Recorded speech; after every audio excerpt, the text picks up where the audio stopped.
Today we're testing the trendiest holiday treats from easiest to hardest. We'll speed run through with a snackable start and make it all the way to the decorative finish, if I can pull it off. But let's start with Santa's reindeer chow. Okay, there's so many names for this treat. Some people call it reindeer chow, people call it puppy chow, muddy buddies. One person even said, my mom makes these and she calls it white trash. Either way, they're delicious. We're gonna start by adding some chocolate chips into a bowl, except this one has no measurements. And somebody asked, what are the measurements? To which somebody else said, measure with your heart, which is 1 cup for me. Now she adds some peanut butter. I'm using the natural kind, so it's kind of oily. And then some butter. And since we're going for easy, I'm gonna pop this in the microwave to melt it all down. That's silky smooth. Peanut butter chocolate, my favorite. Okay, but now it's time to work on the chow. And I just realized something. The recipe is right in the back of the box. And they call them muddy buddies. Okay, now we're gonna add our rice check-ins, except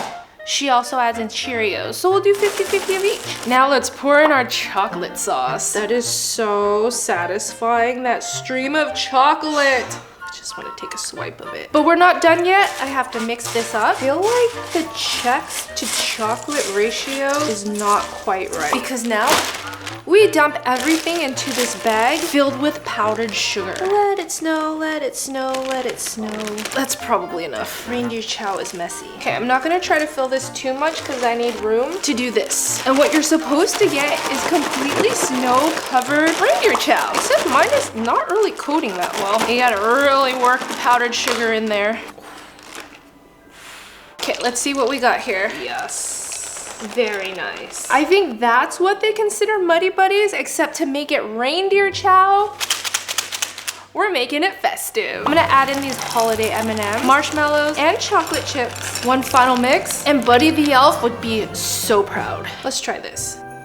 The crunchiness of the cereal and then the peanut butter chocolate just shines through. I don't mind the marshmallow. It's kind of fluffy and nice. But this right here kicks off the holidays every year. 8 out of 10. But keep watching, because while this treat was pretty easy, it's only gonna get harder from here. This next treat has a very interesting name. It's called Christmas Crack. And it might just be because somebody said, I can eat the whole pan by myself. I get myself sick off these because they're so addicting. But we start off by laying down some saltine crackers. This reminds me of my childhood because the only time I would eat them was when I was sick, and they were always paired with chicken noodle soup. I wouldn't call them one of my favorite foods, so I'm interested to see why these are so addicting, because these essentially taste like nothing. But people in the comments were also suggesting that they use Ritz crackers, pretzels. Someone even said they use shortbread and that we can thank them later. But if these turn out as addicting as people say, I might have to try the pretzels next. Perfect fit. Now we gotta work on the toffee layer. Okay, now we have to melt some butter, and then I'm gonna add brown sugar and let it caramelize and bubble. I don't know if this looks right, but there's a layer of butter on top of the sugar and it's really not mixing. I'm gonna try to let it boil and caramelize some more. It's starting to look a little better. Now we have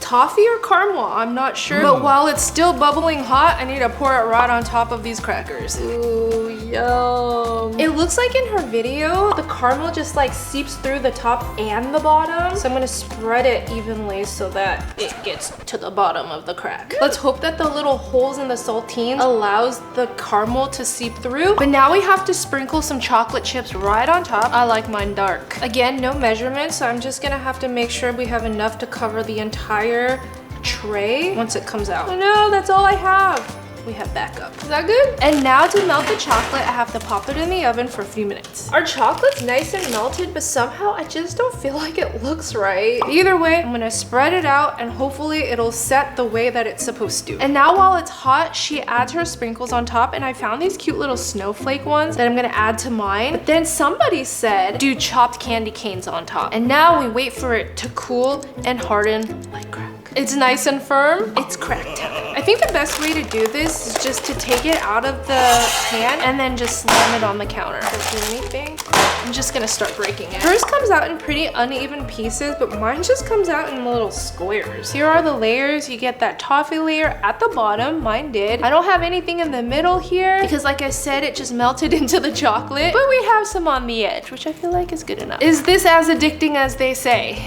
I just tried a piece with the candy cane in it, and I have to say, it lives up to the that hype because for once the saltines came through with the saltiness and it can taste the caramel toffee with the chocolate on top. It could be a little bit harder in my opinion, but I think I just need to set it for a little bit longer. But yeah, I can see myself eating this entire pan too. So I'm gonna give this Christmas crack a 9 out of 10. Now this Madeleine Christmas tree tower looks super challenging, but Madeleines are actually pretty easy to make. So let's make those first. Okay, so I have some eggs and butter that I'm gonna whip up first. And I really just have to mix for 3 whole minutes until it's nice and voluminous and fluffy. All right. We whipped our eggs and sugar into like this fluffy, cloudy meringue. Now I'm gonna add a little bit of vanilla extract and then we'll fold in our flour, baking soda, and salt. And of course, since it's a French cookie, we need to add our butter, our beurre. I know this looks totally opposite of what you should be doing for a cookie, but trust the process. Now I'm gonna fold everything in together and it should come out better than our Christmas crack. Now we have to let it rest in the fridge for about 30 minutes to fully set.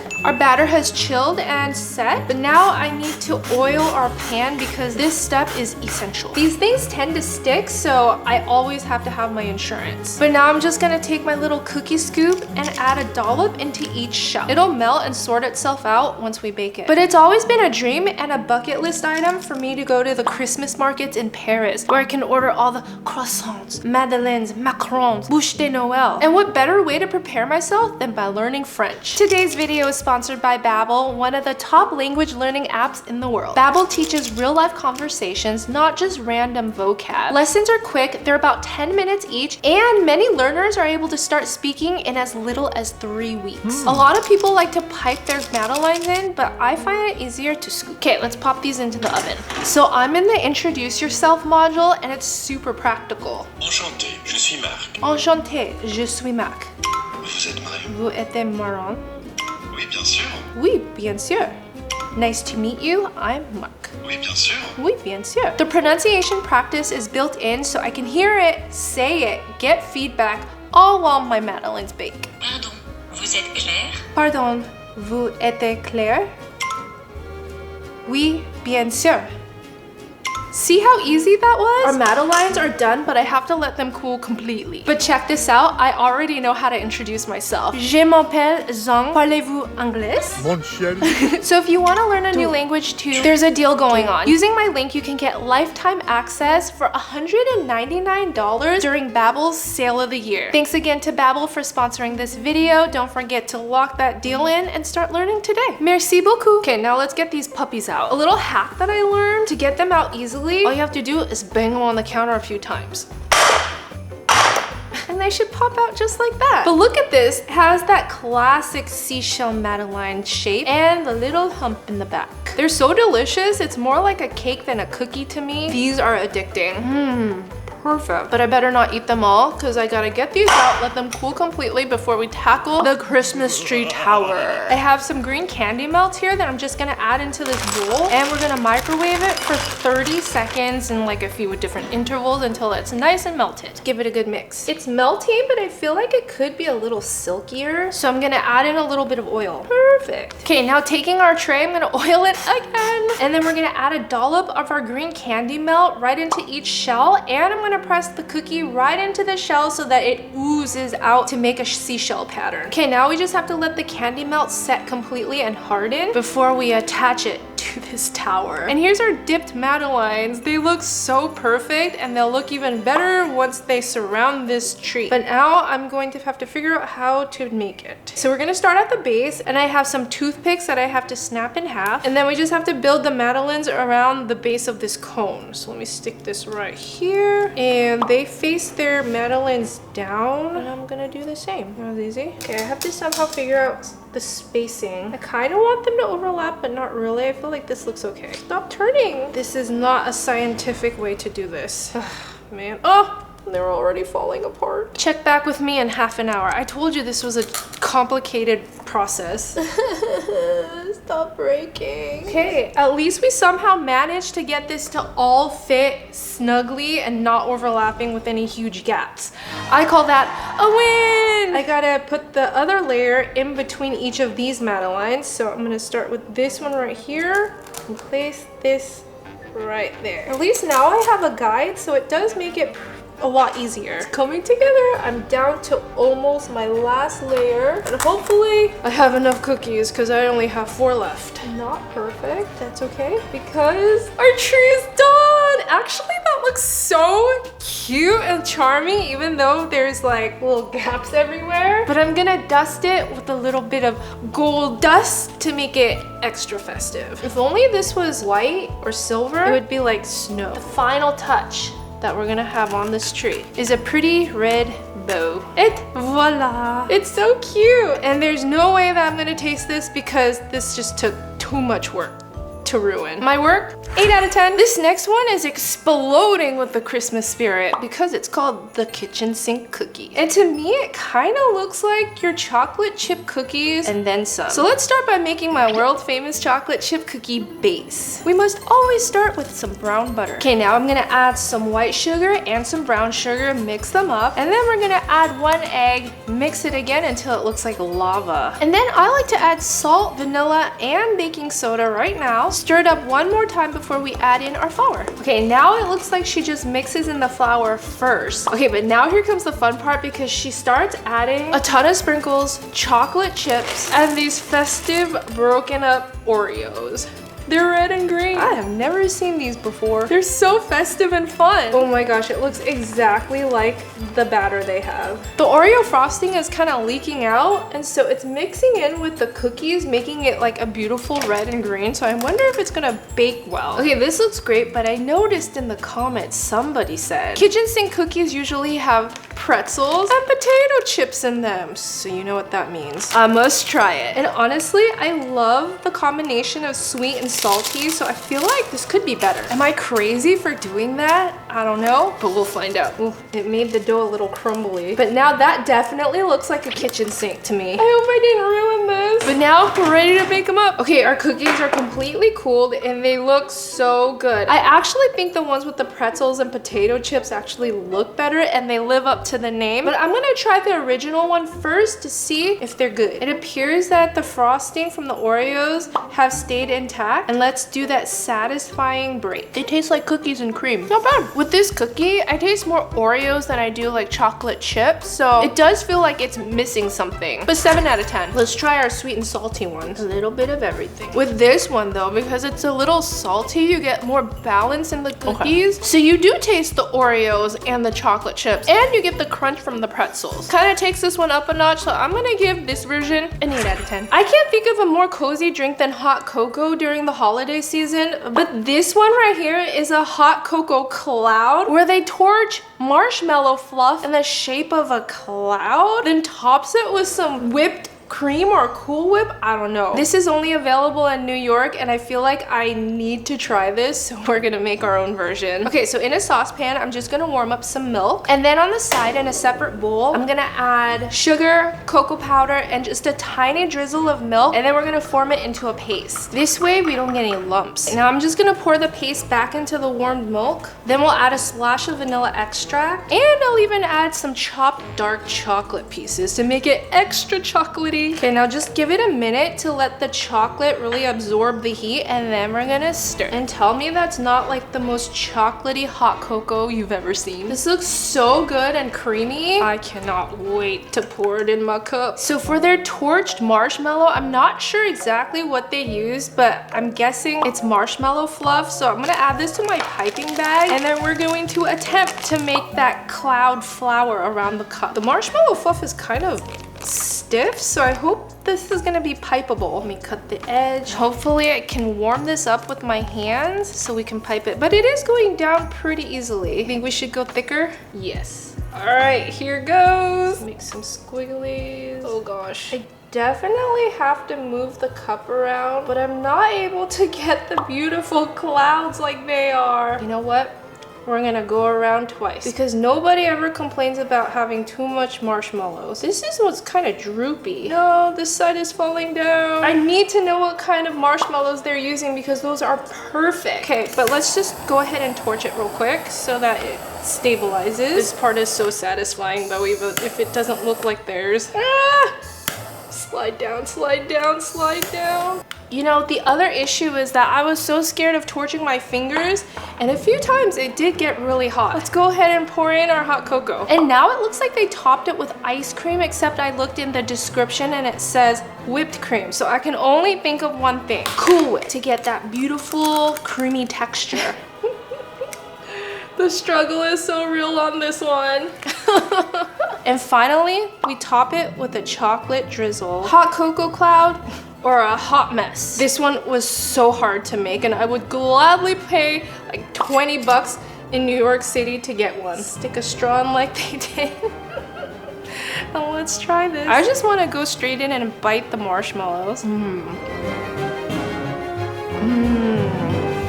That's good cocoa. And even though my hot cocoa cloud looks nothing like theirs, I'm still gonna give the taste 8 out of 10, the aesthetics 0 out of 10. For me. And now the time has come for everything that I have made in this video, from easiest to hardest, has led me up to this moment for the most challenging cake I have ever and will ever attempt to make. This is a snow globe cake where the globe will be made purely out of sugar. The process is crazy, but let's go ahead and get started on decorating the base because I know I can do that. I have a chocolate cake that I made earlier, similar to his. I already have some frosting here, chocolate, that we're just gonna spread around, get it into a nice even layer on top. I'm not even gonna bother crumb coating it because we're gonna texturize it anyways, but I do need more frosting. Now it looks like a log, so I'm gonna go in with the fork and just make little indentations. So far, so good. I'm doing squiggly lines so it doesn't look like a straight log. Wow, that's so therapeutic. It reminds me of one of those sand scraper Zen gadgets. I'm glad because I'm about to be really stressed out by making that sugar globe. Now we're gonna spread a layer of white frosting on top of the chocolate to build a little snow scene. He first lays down some logs, which I basically just took my Madeleine, cut them out and frosted them. And then we're gonna do kind of like a stacking situation like his. Then we have some cranberries that'll act as the little hollies. And even if the snow globe doesn't work out, I'd be pretty proud of this. For the Christmas tree, I'm gonna use a toothpick and then we're just gonna pipe around it. I'm hoping this is the right tip. The most challenging part is trying to get the leaves to be smaller and smaller. Maybe fill in the gaps so that it looks like a full tree. And of course, every Christmas tree needs to have a topper, so let's add some greenery. This looks really good, but now it's time to tackle that sugar globe. All right, first things first, we gotta cook up our sugar. So in a saucepan, I'm gonna add sugar, water, and corn syrup, and then let it come to a boil up to 300 degrees. I'm gonna stir it once, then leave it alone because I don't want the sugar to crystallize. Our sugar is looking a lot more yellow than I want, and somebody in the comments once told me that to combat the yellowness, I need to add a tint of purple in there to make it white. Let's just hope I don't dye the whole thing purple. Because knowing me, this is gonna turn purple. I don't know if that was enough to do anything, but I think I'm gonna stop right there. And we're at temp. It's looking quite amber, actually. But either way, I have to let it cool down now to 250 degrees before I pour it over this balloon. I only have 2, so I have 2 tries to do this. If it pops and it doesn't work, well then this is the cake that we're just gonna end up with. But I need to blow this balloon up to about 6 inches, big enough to cover this cake. A little more. That looks about right. Let me go ahead and tie it. Since I'm smart enough to know that balloon touching hot sugar is probably going to explode, somebody in the comments asked, how does the balloon not burst from the heat? And the creator said, you need to get it to the right temperature when you handle sugar. And somebody else asked, well then what temperature should it be? And he says 150 C, then cool down to 120 C, which is approximately 250 degrees Fahrenheit. Okay, it's at temp. The problem with letting it cool this much is now it's kind of stringy and it seems hard to pour. Here goes. Please don't pop. It's not popping. Okay, I gotta make a swirl around the balloon to make sure we get a globe and not just a blob. This is actually working. No, no, no, no. Oh. Stop! What happened?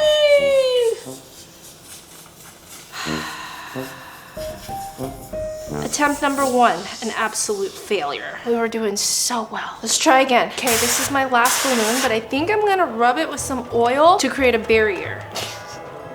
So weird. Okay, it's significantly cooler at 225 degrees now, which hopefully is enough for it to not pop. Well, I guess certain things should be left to the professionals. But comment globe below if you guys want me to try this again with the stronger balloon. But at least we still have cake. That's good. 5 out of 10 for effort. Anyways, if you guys like this video, go watch me test the most aesthetic Pinterest recipes. Bye!